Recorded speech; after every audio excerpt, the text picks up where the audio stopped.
Dr. Drew Schwartz. Welcome to the Science and Chill podcast. Thanks for having me. It's No problem. good to be on.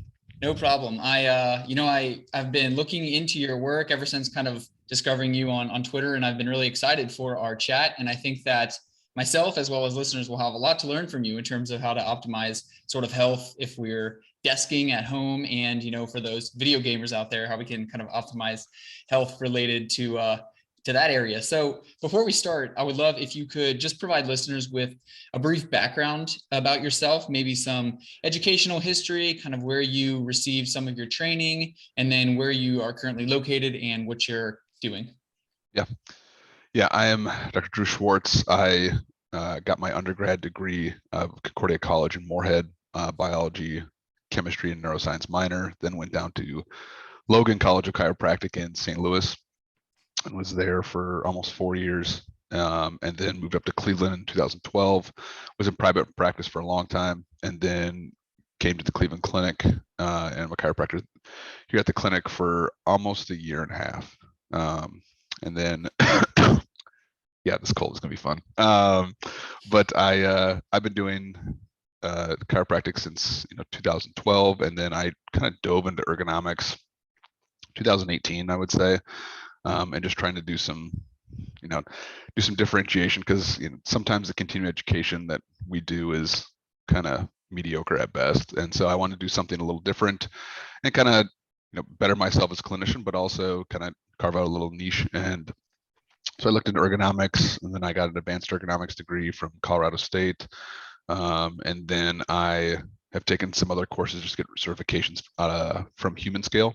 They're a company that does a lot of certifications as well. I've done a lot of that ergonomic stuff, and then I started a blog in 2018 as well, and really focused on gaming. But I found right away that there was a big demand for desk workers as well. And so I've kind of meshed all that together. And so my blog, for the wellness blog, really focuses on desk workers, gamers, performance, and then product reviews, and things along those lines that are just pertinent for that audience. Because I didn't really see a lot out there. And what I did, I was like, I kind of want to put some personality on it, to be honest. I really want to do something a little different that wasn't as dry. And I, as you can probably tell already, I'd like to throw a little spin on some stuff. So I want to do something a little different and make it more digestible, make it more interactive, and just have a different approach to it. And I've, honestly been loving it ever since. And I've been able to work with some really awesome companies. It's kind of shocking. They work with some chiropractor in Cleveland, but it's pretty sweet. And we got some cool stuff going on at the clinic as well that I can't talk about. Obviously, NDAs are fun, but hopefully in the next couple of months, be able to announce some bigger partnerships there too.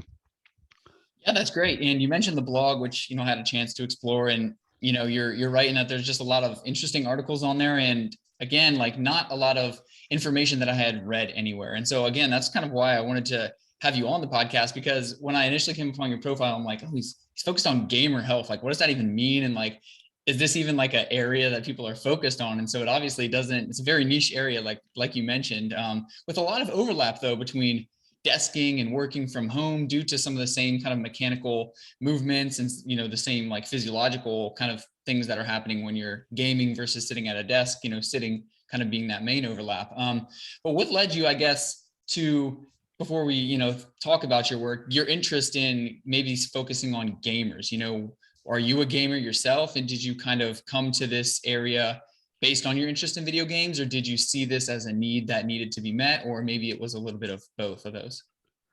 Definitely, I think it was both. I mean, I've been gaming since I was really young. I grew up on N64 and GoldenEye and Mario Kart and all those awesome games. So I've been gaming for a long time. I did it all through college, did it all through chiropractic school, and I still do it today a little bit. So I definitely am a gamer, so I knew I could relate to that audience well, because to be honest, that the gamer demographic is very harsh if you're not authentic when it comes in. So I thought, I could definitely bring that. And then, yeah, the other thing, like I said earlier, is there was a need, and I wanted to add, like I said, a different perspective on it than some of the people that were doing it out there. And the other thing too is the more voices you have out there, the better. And so I've never been someone that, will kind of rag on someone else for a different perspective. And so I just wanted to throw my kind of chiropractic perspective on it as well. And yeah, that's kind of what led me to it. Definitely being a gamer helped a lot though. I bet it helped, especially when you're, going to say teams or gamers or trying to talk to gamers about all of this science and stuff. I think that being an insider probably helped you because they're like, oh, this guy understands, like he's a gamer himself and he's like one of us, versus like, oh, here's some scientist, some chiropractor coming down from like the ivory tower telling us how we should like a game. So did you experience any sort of like pushback, or have you? I mean, I'm sure you do, but when you're talking to people about this stuff, do you experience any pushback at all? Yeah, I mean, I think initially because it's like, who's this 30-year-old dude coming to talk to us about sitting properly? Like he doesn't even know. And then I tell him, well, I've been Diamond and Apex Legends for a couple of years. I am in the top 15% in League of Legends, like in gold. So it's like I know how to play and I like playing a lot. So I think that really helps the relatability because I can say, I could talk to him about a game and just say, I have that thumb pain from time to time, or when I sit for a long time, my back slowly becomes a little achy, or I just have headaches at the end of a long session. I really want to be able to relate that, and I think when they do that, like, okay, so he kind of knows what's going on. Because what I see a lot of times is gamers will come to Cairo and just say, a lot of MDs or DOs or anyone in the field would just say rest, right? They'll just say, oh, you just need to rest. Well, it's not feasible for a pro, right? That's not feasible for someone that makes their living off of Twitch or YouTube. So you have to kind of think about it. How can we, yes, rest, but also make it productive? And having that different perspective helps a lot because they can say, okay, that I'm just not going to rest for 6 months. That's just not doable for me. So that's really refreshing to them, I think, a lot of times.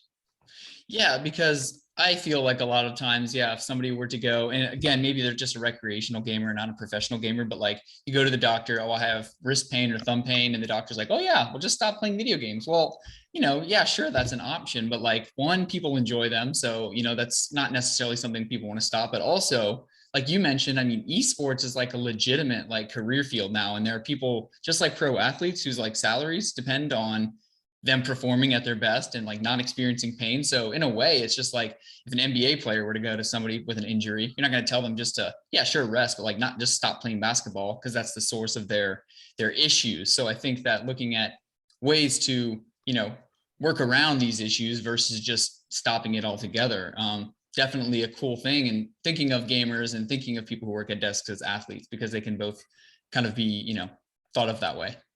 Yeah, and the other thing you got to look at it too is, okay, you had them rest. Well, that's not addressing the issue, right? Mm-hmm. It's going to come back. They're going to Right. keep playing. They're going to keep grinding to try and be pro. Now there's a ton of college scholarships. So it's not addressing the issue. So you have to look at it like, what are you looking for ergonomics? What are you looking at for load capacity of tissue? What are you looking at for nutrition hydration? Like all these different things you have to look at, because if you just tell them to rest, it's going to come back. Okay. And then it might be worse. And then that tissue's already injured once. As we know, when a tissue's injured once, it doesn't have that bounce back. So that doesn't address the issue whatsoever. And it's honestly doing a disservice to the player. So yeah, that's why I kind of wanted to bring my take into it for sure. No, for sure. And it's glad that sort of somebody is bringing a take and some legitimacy to this. So we mentioned ergonomics a few times now. In general, can you describe just like what the science of ergonomics is, or what you mean when you say ergonomics, just kind of from a 30,000 foot view? Yeah, I don't want to look up Webster's dictionary definition, but yeah, no, I mean it's honestly just looking at the science of people working and making it efficient, making it healthier for them. So looking at, it depends on, there's desk ergonomics, there's, bending, lifting ergonomics, there's pushing, pulling. I mean, there's tons of different specialties within ergonomics. Mine is definitely focused on desk, but ergonomics just helps you perform better and alleviates pain is probably my best definition for it. Oh, I think that's a great kind of definition. And I think no discussion sort of on ergonomics is complete, maybe, or at least should start anywhere but talking about the effects of sitting. Sitting, I feel like, has gotten like such a bad rap. Yeah. And, sitting is the new smoking, a few Ah, years yeah, ago yeah, was like a yeah. common thing in the news headlines, which drives me crazy when I hear that.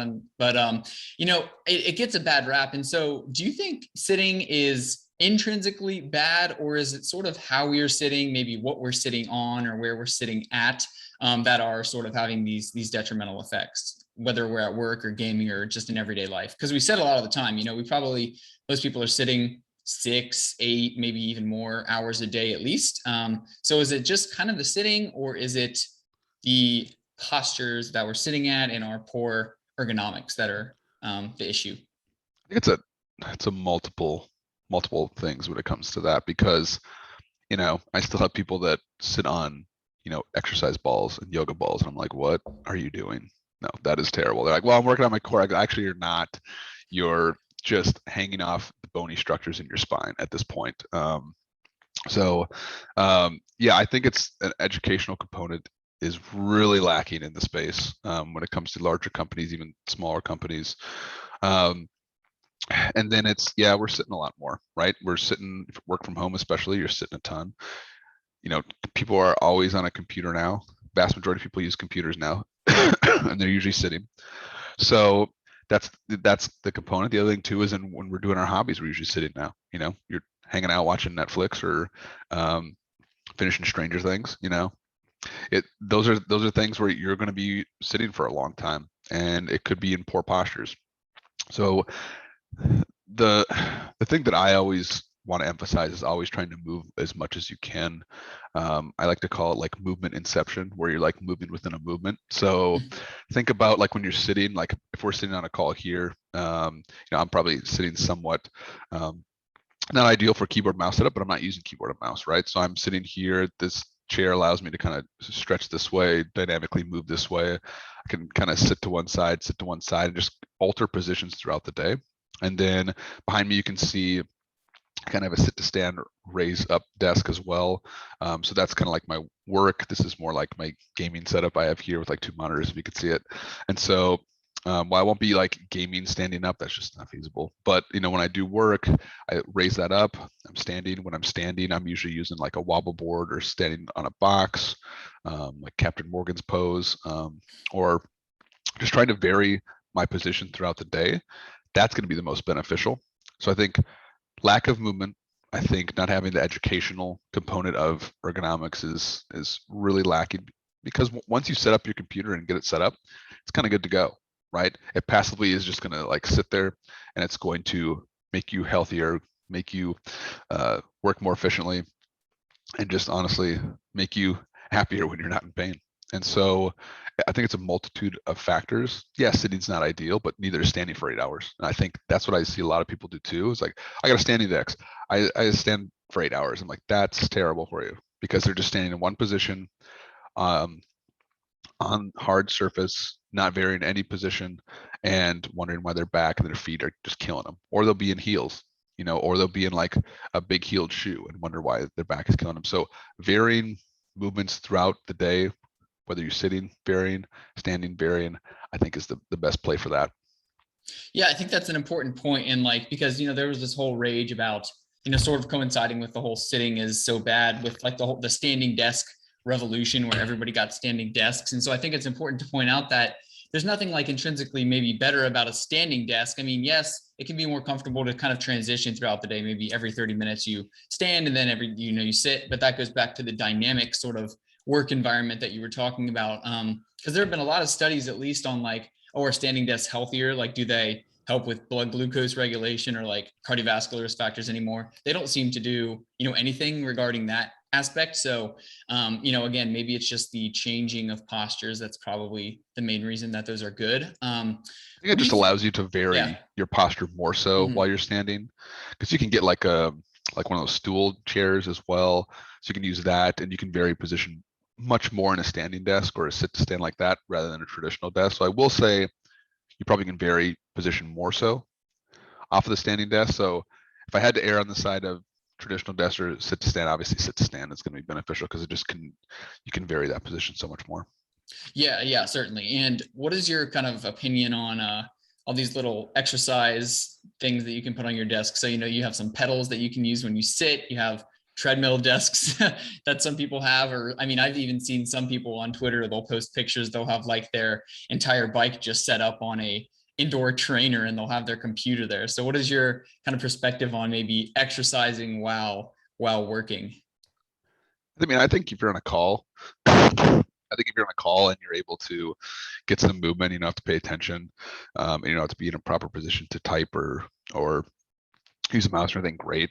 Like when you're typing or using a keyboard though, you want to be in like an actual legitimate task chair. You want to be in a proper positioning for that aspect.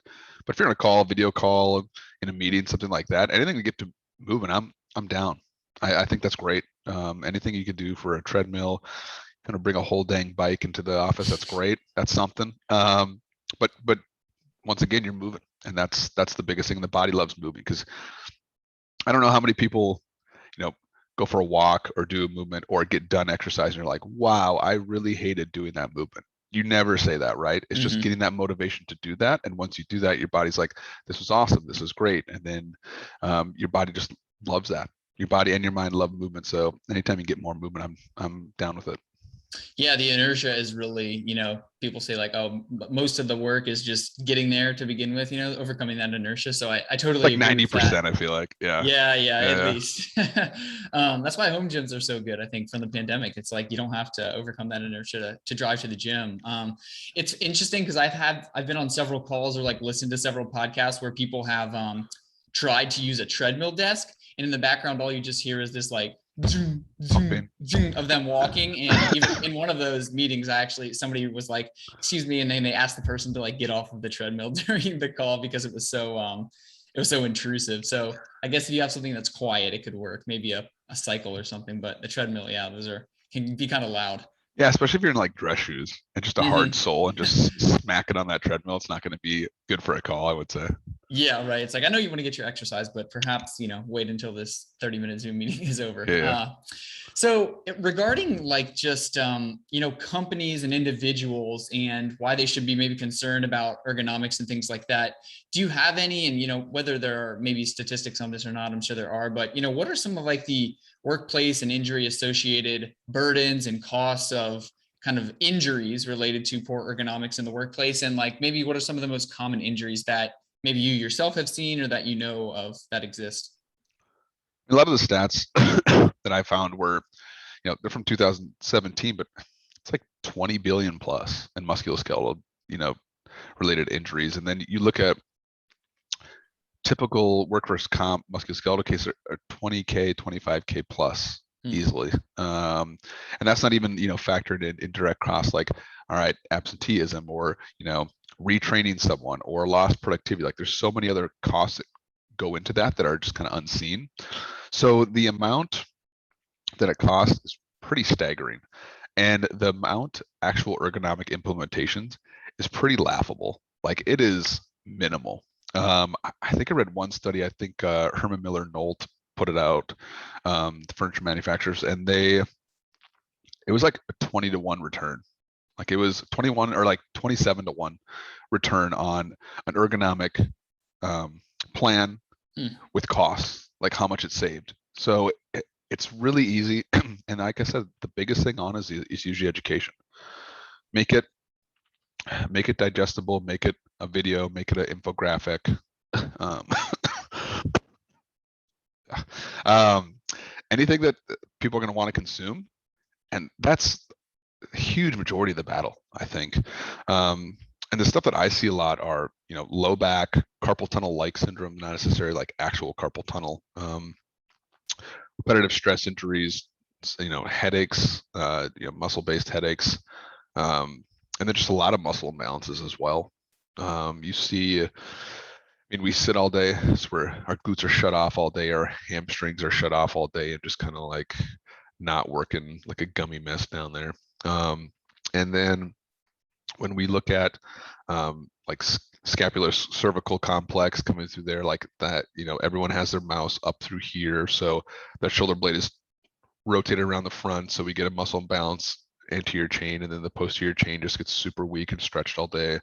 You get that burning tight pain, and then that correlates into, oh, now I got a headache. Then it's usually on my right side of my body because that's the mouse hand typically. Mm. Left hand is usually here, close to midline, but that it's usually always on that right side. It's always kind of a shoulder blade neck complex with that trap, levator, everything coming off of there. It's super tight. And then just holding on for dear life because that pec is getting so strong, the anterior chain is getting so strong because it's getting so much input. And then we have our mouse up, we have it out to the side. You know, I have some people that use a laptop stand and they still use a trackpad. So they'll go like this on the laptop stand all day. Like it's just horrible. So that's typically what I see a lot of. But then, you know, that cascades into cardiovascular disease, you know, diabetes, stuff like that. Like that just continues long term, obviously more so, but still, you just see it's going to happen because we continue to be more on computers. We continue to work and do hobbies sedentary. So Yeah, so it's interesting that you mentioned like diabetes and cardiovascular disease. Is that, you know, those kind of manifestations of ergonomics aren't necessarily like the mechanical musculoskeletal ones, but you know, it obviously can like have some sort of impact. So is that mainly due to say just the sedentary activity, or are there maybe certain things like, you know, this could obviously, you know, get like into a deep conversation, but like, are there like independent effects maybe of like sitting poor or using poor posture, or I don't know, maybe even like eating when you're sitting down? Do you know like anything in that area that could perhaps put somebody at risk for like these future diseases? Or is it, you know, obviously the main thing could just be, yeah, we're sitting for 8 hours a day, which obviously isn't good. Most people aren't exercising a lot, but are poor ergonomics like contributing to that in some like mechanistic way, do you think? I think, you know, it's not, while cardiovascular diabetes is not my wheelhouse when it comes to that topic. I do think when you move, it's just easier. When you're not moving, it's easier to continue to not move, right? And so I sit for 8 hours. Do I really want to work out? Do I really want to do any or sort of exercise? Do I really want to increase my heart rate whatsoever? You know, I will get the mail. That's about it today.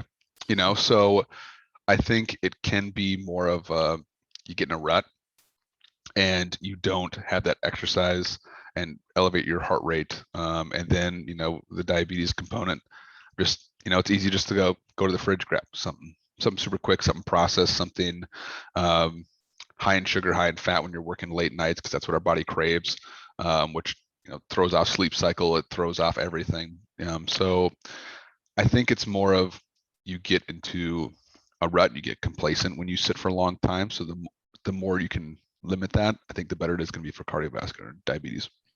Yeah, no doubt. And I think there's kind of a lot of cool research now coming out about these, they call them like exercise snacks, where, you know, maybe if you don't want to do an hour workout during the day, basically, you know, throughout your whole workday, you're getting up every 10, 15 minutes, doing like a round of burpees or something, or going outside and like sprinting around the yard and then coming back. So like just kind of a, you know, amassing this physical activity throughout the day. And I think that could have some benefits for diabetes, cardiovascular health too, with regards to like insulin sensitivity, helping you to, you know, metabolize that lunch that you just ate while you were sitting at your desk. So, you know, a lot of cool, like simple strategies in that regard. You know, I know this is kind of going off on a tangent, not related to ergonomics, but just a lot of strategies like that, that in addition, it's like that dynamic work environment that you talked about, you know, putting physical activity in there, as well as these sort of additional movements and things like that, that people can do throughout the day. Yeah, I like that exercise snacking. I think that's great. And I try and promote that with some of the stuff that I do, as well as I've done some,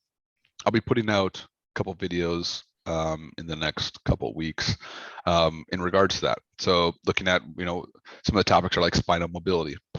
The other one is looking at upper body work, lower body work, cool downs, warm ups, but anything that you can do at your desk. They don't need a lot of equipment. You can get like a resistance band or a yoga ball, and that's literally it, all you need. But the more you can do that throughout the day, like you said, it helps prevent cardiovascular diabetes, but it also helps with cognitive function. You know, we know that when you're moving, you think clearer, you think better, you think you don't get as tilted or irritated, because those, you know, per my last emails can get annoying, to say the least. So, you know, it helps with just being clear and really kind of working more efficiently and just better in general. Yeah, and I know you said you're coming out with videos, so we can link to those videos. But are there any maybe examples of 2 or 3 of those exercises that people can sort of do throughout the day to help with whether it's just ergonomic strengthening and all those other benefits? Yeah, I definitely want to err on the side of always doing more strengthening and stability work more so than just stretch and wonder why my pain's still there, because that happens a lot with some of the patients that I see, whether it's from other medical providers or whatever, or what they see on the internet. It's a lot of just stretching, and the stability aspect and the motor control, I think, is the big thing. So the one thing that I like for a yoga ball or exercise ball is there's some really good spinal mobility exercises with some like just slowly bending over the ball and getting some thoracic extension because we're flex forward all day. The other thing you can do is drape over the ball on your stomach, and that will provide some decompression at lumbar spine because that's compressed all day when we're sitting and with gravity. So those mobility exercises are good to do throughout the day. Other things you can do are just some really simple, like if you look at your scapula, kind of like this, bringing them together just a little bit and engaging those middle and lower trap rhomboid area because those are stretched all day. And it doesn't have to be a ton, just a little bit to engage there. And the other one I like is that you bring them in and then you also bring them down at a 45 a little bit and engage that lower trap a little bit more. So those are just 2 things you can do at your desk, like whenever you want. And with the shoulder blade work, you can do that all day if you want, because those things are stretched all day. They love to get that engagement and they want to get that input. So you can do those as much as you want. Yeah, I'm sitting here while you're describing them and trying to do them myself. So yeah, just make sure you're listeners. not like going like this with it and bringing Mhm. those upper traps into it, kind of bring it straight across more so. Got it. I'm gonna start to So work on some that'll of engage those. it more because our upper traps are usually pretty solid. Everyone kind of goes like this all day. So Yeah, I definitely we're all kind of in the shrug position. I think if you walk yeah, around and just like look at people, it's like looking on your phone, and that's like our yeah, proper human posture now. We need one of those like evolutionary kind of diagrams that lead up to the human, and now it's like a definitely like hunched. this. Yeah, Yeah, we've evolved. I guess devolved. That might be yeah. the correct word. So I'd like to talk a little bit about an office, maybe an optimal kind of office setup with regards to ergonomics. So do you have any sort of, preferences on how people organize their desk space, whether that involves certain monitors, keyboards, mice, and things like that? I really like if you can get a sit to stand variable desk, great. That just can vary position more so, and then really invest into a solid ergonomic task chair. Don't just get like something from Office Max for $300. It's like, what is it? Leather plush executive chair. Like those are Mm-hmm. terrible. They don't let you breathe. They don't let you move. There's no adjustability. Those are horrible. So Yeah, really, you don't want a lazy boy to work in all day long. as awesome as it sounds, yeah, it's horrible for you. Yeah, but just investing is the biggest thing for sure. Your company probably gives a discount of some sort. Check with your company, check with your HR. They probably give a discount to some sort of furniture provider. Take a look at those. With a chair, it should be like, I like mesh back. It allows you to breathe. It usually moves with you a little bit more. Uh, so, somewhat highly adjustable, but and then I like armrests that are adjustable as well. And honestly, if you have a chair already that the armrests don't move, I would just take them off if you're not using them, so you can sit underneath that desk a little bit more. But and then as far as like monitors, getting a monitor arm is huge. If you're on a PC, if you're on a laptop, you need to get a laptop stand and have a Bluetooth keyboard, wireless mouse. Like those are just like standard issue, all of which cost like $20 a piece, and they save so much pain. And then if you can't sit at like a desk like this, then just sitting at a proper a table of some sort. Don't work out of your bed, don't work out of your couch, don't do anything like that. That's just rough on you. I know it feels good while you're doing it, but then you wonder at the end of the day why your back's killing you or you have a headache always at the end of the day. That's because you're working out of a desk in a bed. Yeah. For many people, I think working from home, that was probably a consistent theme, people working from their beds. And I know at least with, I taught several courses through our department during COVID. And, I would just notice basically when the students would log on via Zoom, it's like half of them are just, laying back in their bed, like watching the class. So I'm like, not only are you not learning, but going back to this ergonomics thing, it's like, it's not good for your body either. So recommend Yeah, definitely you're against definitely doing not that. as engaged as you are in a bed when comparative to when you're in a desk chair. Like Yeah, in the bed, you're just certainly. like chilling, you know? Yeah, right. It's like just, and I think a lot of people will warn about like, whether this is true or not. It's like you don't want to associate the bedroom with like work or with like with learning and anything like that. It's kind of a place for like rest and, other activities that people engaging in the bedroom, but you don't want to associate that with work or kind of any stressful types of activities. So multiple reasons kind of to avoid that. And so regarding, we just talked about kind of the optimal work setup. Do you have any, particular brands, not necessarily say that you're like, affiliated with them, but anything that you would recommend like brand wise, or are there just so many things out there that could work that you would just advise people to look around and see what works best? As far as brands, I can't endorse any technically Sure. or say any, but my biggest thing is always you get what you pay for on that. And I found out that the hard way.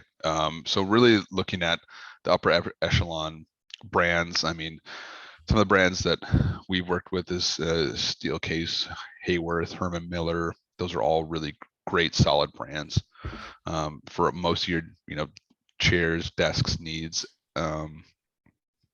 Peripherals, you can kind of whatever works for you. I would say if you don't need the numlock 10 key on a keyboard, don't get that. Really trying to keep that mouse more midline as well is beneficial. But as far as like actual brands, like just pay the extra money because it's going to have a warranty. It's going to last forever, and it's going to be built quality rather than like fall apart in 3 years and you're replacing it. Sure. Perfect. And then final thing I wanted to speak to you about before we go on to the gaming and start talking about that is texting. So there was a seminar in our department a few years ago, and this guy came in, I believe he was actually a chiropractor, and he talked about this thing, he called it text neck. So essentially what we were just talking about earlier, where, everybody's necks are kind of in this, extended position now because we're always looking down at our phones. And so he was seeing what he called text neck in his chiropractic clinic, where like people's spines are literally curving to sort of the shape that looks, that is accommodating how we are looking at our phones all day. And so he sort of advised that we text, and when we have our phone, we're basically holding it up. If people are watching the video, hold it up at eye level when you're texting, when you're looking at a video or whatever. And so I know it was funny, everybody in our department was like walking around with their phones looking at it like this for the next week or so before we all forgot and just went back to using them normally. But Yeah. what do you think about that in terms of, should people focus on that when they're texting or on a call or watching a video on their phone? Should they focus on sort of ergonomic postures when they're doing things like that as well? And what could some of the negative effects be of, this texting all day? Yeah, I agree. I think, having everything at eye level is beneficial because we're always like this. So we have a ton of strain in the, posterior musculature, trap, levators, suboccipitals are all just kind of stretched all day. And then, our pec gets super strong. Everything is kind of bringing it up towards here and we're looking down through here. So there's definitely significant muscle imbalances when it comes to that. So I'm a fan of that. The other thing too is taking a look at putting some pillows underneath your tablet or your phone when you're on the couch or when you're just sitting in bed. Anything to kind of bring that up to eye level is going to be beneficial for sure. So I've seen that a ton. And so you always want to be cognizant of that.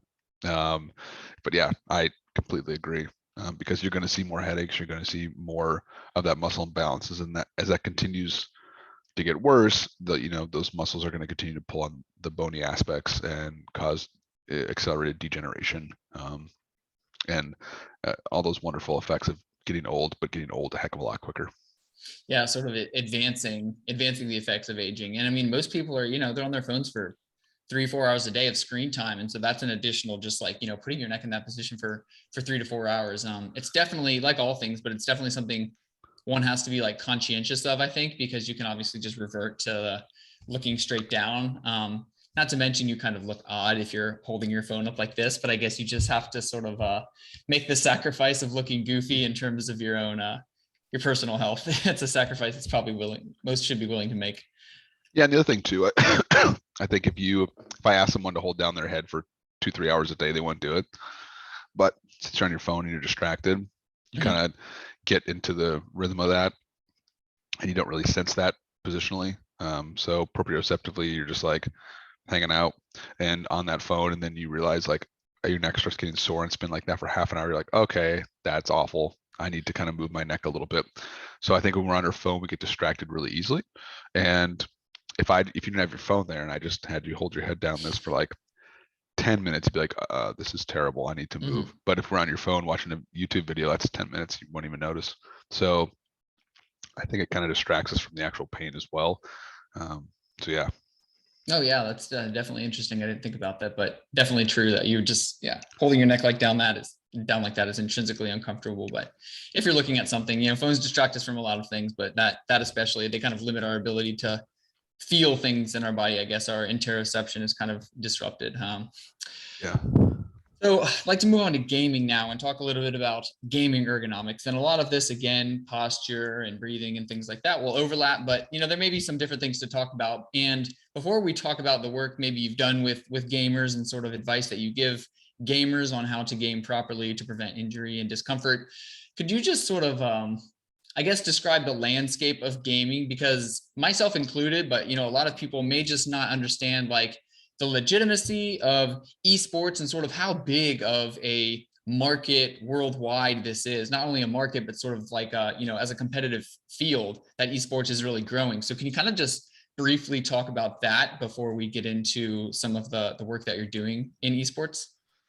Yeah, I mean, when I first started, it was starting to go. I was starting to get bigger, and now COVID really accelerated everything too, because everyone played a heck of a lot more video games because what else is there to do? And so I think a lot of people got turned on to the fact that, oh, this is big.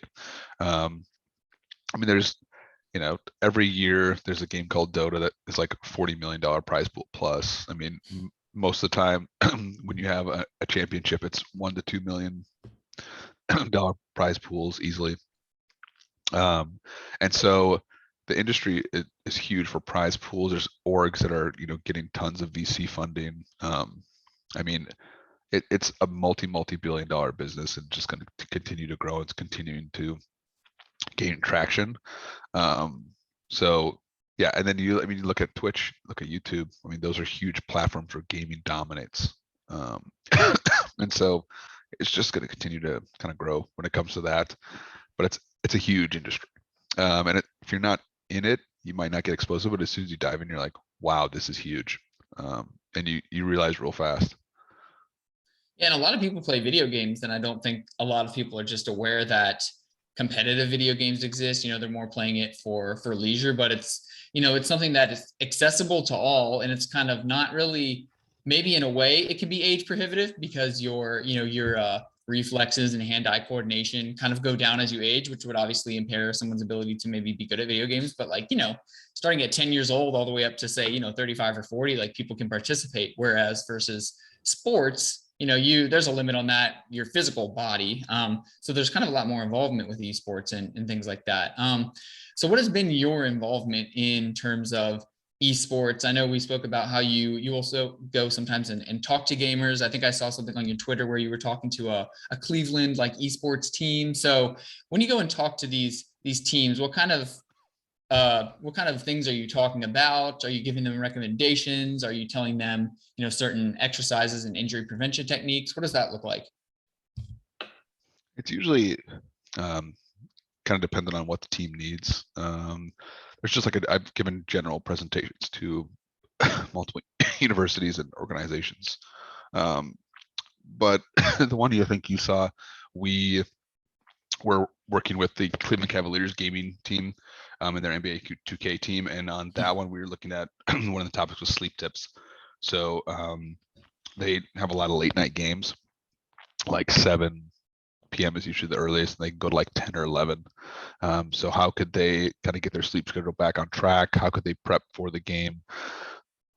And what are like just some general sleep hygiene practices that they could do, because they had no clue, and some of the guys were getting like 3-4 hours of sleep and going to bed at like 4 in the morning and getting up at noon. Like it was really tough on them. And so that was a big thing that they wanted to get is, how the heck am I supposed to sleep? And so we really wanted to dive into that and help them with that. But the other things I work on is, ergonomics. I do some hydration, nutrition stuff, but, kind of general nutrition. That's not really an expertise of mine, but just healthy snacking, and looking at, what foods are going to be beneficial for me, and limiting caffeine intake at the end of the day, and how that timing affects not only gameplay, but also sleep towards the end of the day. So there's like a multitude of things that we usually kind of work on and that I've spoke about. I would say the main things that I always focus on is movement, targeted exercise, ergonomics, and then some auxiliary topics as well, because they all play a factor when it comes to mental performance and cognitive function and decision making and reaction speed, everything like that. They all play a factor. And so if you're not addressing all of them, you're not addressing the whole situation. Yeah, and I can imagine, or hopefully that they're kind of receptive, because I think that there's sort of this stereotype, at least for maybe not gamers now, but gamers in the past, where they're just sort of like, yeah, we're eating Doritos and Mountain Dew during the gaming tournaments, and like basically that's it. And so when you think of a gamer as an athlete, then you kind of think about all these other aspects that a normal athlete who uses their body, not that gamers aren't using their body, but LeBron James, for example, like what he focuses on, what he eats before competition, what he eats after to recover, his caffeine intake, how much he's sleeping the night before. All of those things affect your cognitive performance and physical performance just as much as they would for a basketball player. And so regarding the injuries, do gamers experience injuries, and what are some of the main injuries that they experience? I know you had an article on your blog about something called gamer's thumb. Is that kind of the main thing injury-wise that you see with gamers, or are there other ergonomics related injuries that they can experience? Gamer's thumb is one. Another one that you a lot of times see is carpal tunnel-like syndrome, like numbness and tingling, and you can get in the ulnar distribution pathway as well. Neck injury, headaches. It's a lot of stuff you see with desking. It's just a lot of times, especially in the hands, it's more actions per minute, so it kind of exacerbates it a lot quicker comparatively to it's a 20-year-old that can't open a jar, open a car door, whereas before most of the time it's like a 40-year-old that can't. So I think a lot of the actions per minute really accelerate that and exacerbate it and put it on a much faster pathway to pain. But yeah, it's just a lot of repetitive stress and it's a lot of muscle imbalance. And that's typically what I see. But gamer's thumb, carpal tunnel-like syndrome, like tension-based muscle headaches, and then just general like low back pain. I will see some sciatica from time to time, but those are the typical things that I see.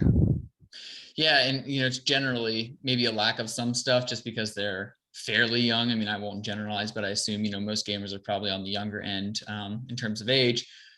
Do you know of any sort of maybe there are studies on this, or maybe it's just sort of observational, but like the stress that, say, like a 4 or 5+ hour gaming competition could exert on the body, maybe outside of, say, ergonomics? So yeah, we already discussed how sitting for a long time and these different postures could maybe be detrimental, but like, do you know of any like data on what their heart rates or like blood pressures or things like that can get to? Because I know there was like a study, I think years and years and years ago, and maybe this has been debunked by now, but they measured blood pressure in like chess players, and they like calculated how many calories they were burning during a chess tournament or a chess game. And it was something absurd where you're like, I don't even believe this, because they're literally sitting there. I mean, your blood pressure can get pretty high, but I'm like, I don't know if they're burning as many calories as like a marathon runner. So does something maybe similar occur in gaming, or do you know of maybe anything that you've just observed yourself where they're getting into sort of this like sympathetic state that's almost mimicking like an athletic competition?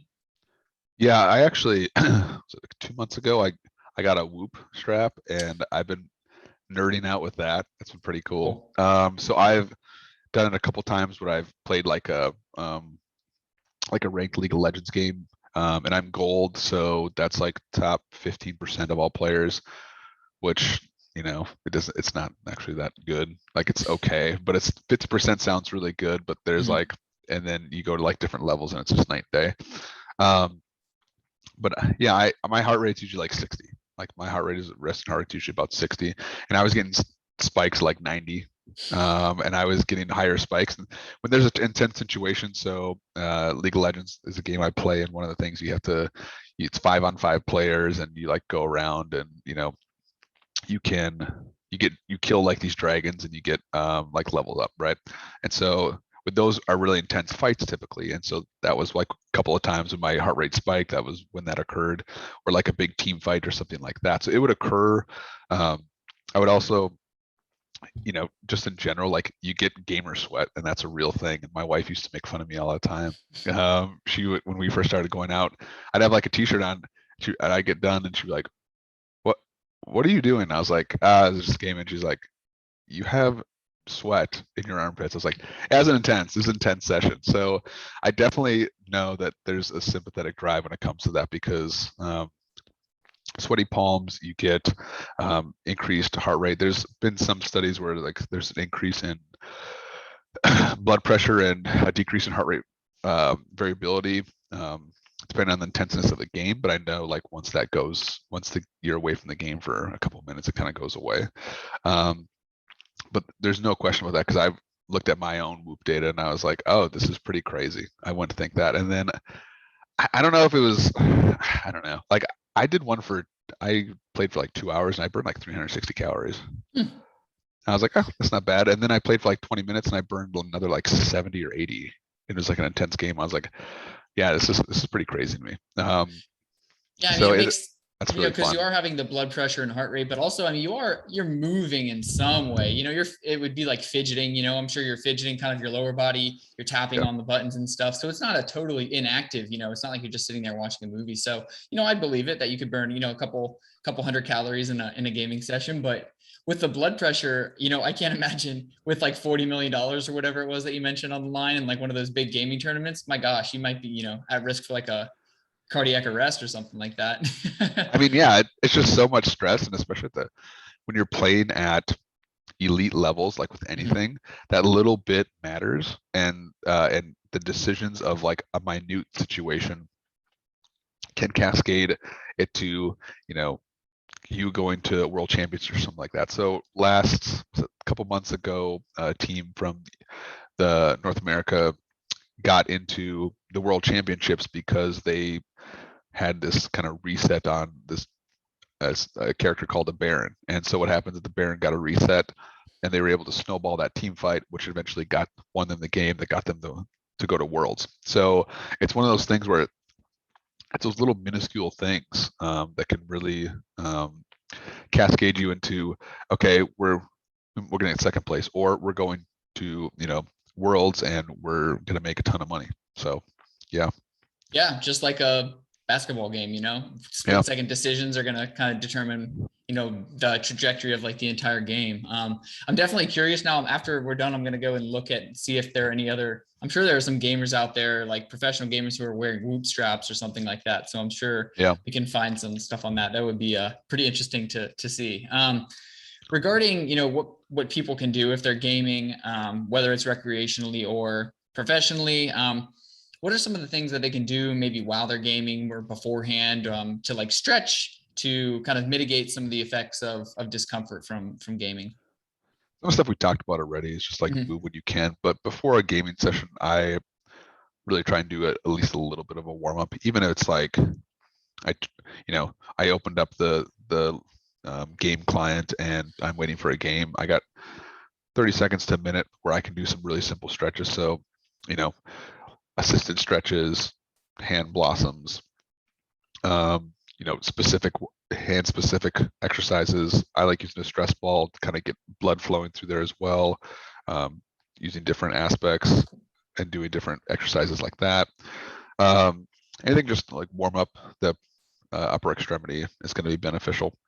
And then you can do a cool down. Cool downs are great, but it's more of, I would say whole body cool down, I think is going to be beneficial, as far as like really chill yoga, like child's pose to like um, oh gosh, Cobra is what I'm thinking of, or downward dog, or just like doing some really simple stretches and getting some general mobility work for a cool down is going to be beneficial, and it helps you kind of reset when it comes to, if you've been playing for 2 hours, you kind of need to take that mental break. And then if you do have a tough game, doing some cardiovascular, doing some hit, something like that is probably going to be beneficial because you want to get some of that frustration out. So if you can have, like I said, a yoga mat, resistance bands, a pull-up bar in your office, something like that, after you're done gaming, that really helps. Just kind of not cascade into, I lost one game, okay, now I lost two, now I lost three, now I'm just tilted and I just want to troll. So we really want to kind of stop that in its tracks, and that usually is beneficial to kind of do some more cardiovascular based exercise and kind of push the body a little bit more rather than like a chill cool down. Yeah, I mean, it's just fascinating how like there are really just so many similarities and overlaps between real, I mean, I won't call it, not real athletic competition, but real athletic competition and then gaming. I mean, it's really the same thing, the warm-ups, cool downs, taking breaks, whatnot. So, we're all, and even when we go back to talking about desking, it's like, yeah, you could be a desk lead or something, it's everything involves the body and the mind. And like, you want to optimize your performance in all of those aspects. And so it's just like a lot of these things can be applied, whether you're at a desk, whether you're actually working out, and exercising, or, gaming or watching Netflix. So I think it's kind of cool with all this overlap and a lot of strategies that people can, use to prevent discomfort, but just kind of, be healthier in like everyday life. Yeah, just be healthier. And, I don't know many people that don't want to do their job better, unless Certainly. you really hate your job, then I get it. Right. Right. Then you just want to like implode the place. That's fine. But most people want to do their job better and want to be efficient and want to get that promotion, want to get paid more and have more vacation time off. And, there's so many aspects to performing better, so many great benefits for performing better. So why not implement some of these little things that we've talked about today? And the other thing too is think about like not changing every single thing we talked about today and really making it more of just like baby steps when it comes to that. So, maybe I'm going to get a sit to stand desk. Maybe in a month or two, I'm going to get a decent ergonomic chair. Then I'm going to maybe get a pull-up bar and a yoga mat and slowly work into that. But I always like to say, like, it's the small things that can snowball you to becoming more healthy. Because it can do the complete opposite. Like you can become really unhealthy really quick by just, taking shortcuts. And so all this stuff that we're talking about, the implementation portion of it, bits and pieces, but that's going to be much more beneficial than you trying to just change everything, because your body and your mind are going to be like, what is going on? What are we in right now? It's going to throw you for a loop. No, that's important because, yeah, drastically, if I go out after we chat and say order everything next day, Amazon Prime, I get a new keyboard, get 3 screens, get a sit to stand desk, get a new mouse. I'm like, next day my office is just gonna be like, what happened in here? Like, I'm gonna have to take a day or two to adjust to like this new landscape. So I think, and this is honestly probably something I've been thinking about doing, but I want to get a Bluetooth keyboard and like a mouse, start with that and just see how that works. And then eventually, upgrade, when you have the funds and or, the time to go purchase this stuff. So I definitely agree. Similar to lifestyle changes, if it's exercise or diet, you don't just want to say, okay, tomorrow I'm going to start working out 2 hours a day, go keto, start, supplementing with like these 5 different supplements. Like, no, let's just ease into this stuff, because you could injure yourself by changing, even if it's in a beneficial direction, injure yourself by changing things too drastically. Your body has to take time to adapt, just like it would like a new exercise program.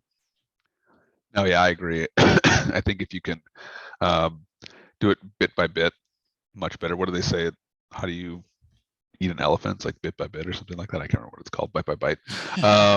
But the other thing too is check with your HR department or your company and see what discounts you get on stuff, because you'd be kind of surprised at some of the manufacturers and the deals they give companies. So you might get like 30-40% off some stuff. So really take a look and reach out to your HR and just say, what do I get for furniture discounts? And sometimes a lot of the companies, they'll buy it for you, right? They may have to have some justification like, hey, why do you want this? So if that's the case, you can refer to this podcast. and then Right. that could I be heard on Science and beneficial Chill. for you. Yeah. Yeah, I learned on Science and Chill.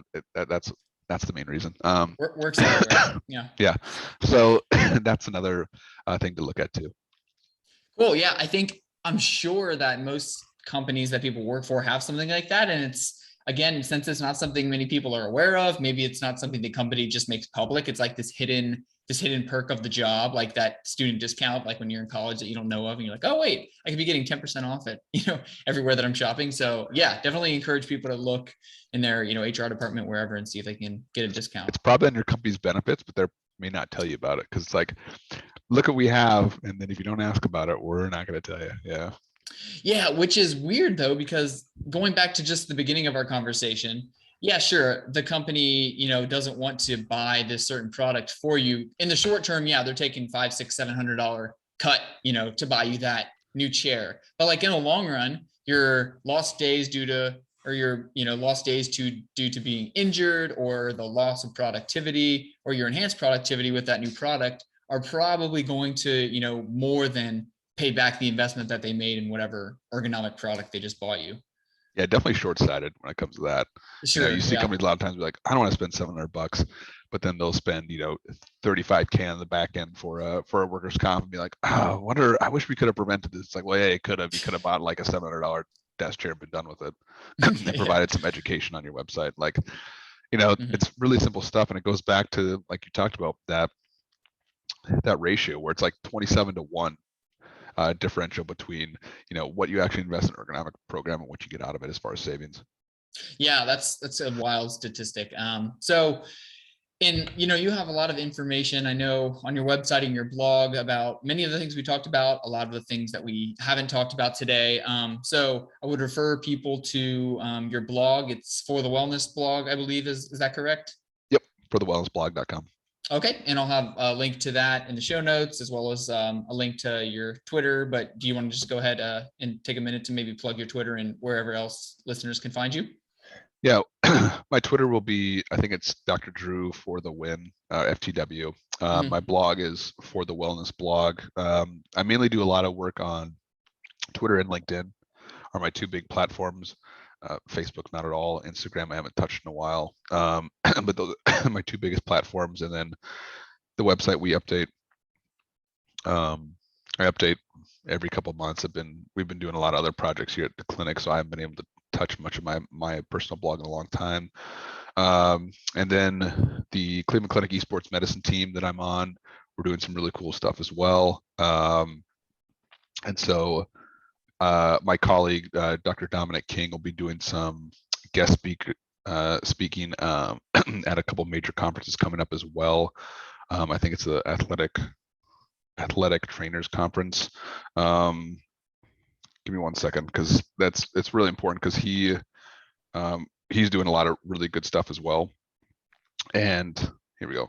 The American Medical Informatics Association, American Academy of Pediatrics, and American Osteopathic Association. Like, he's doing a lot of those speaking engagements as well, and kind of continuing to spread the message that we're doing here at the clinic.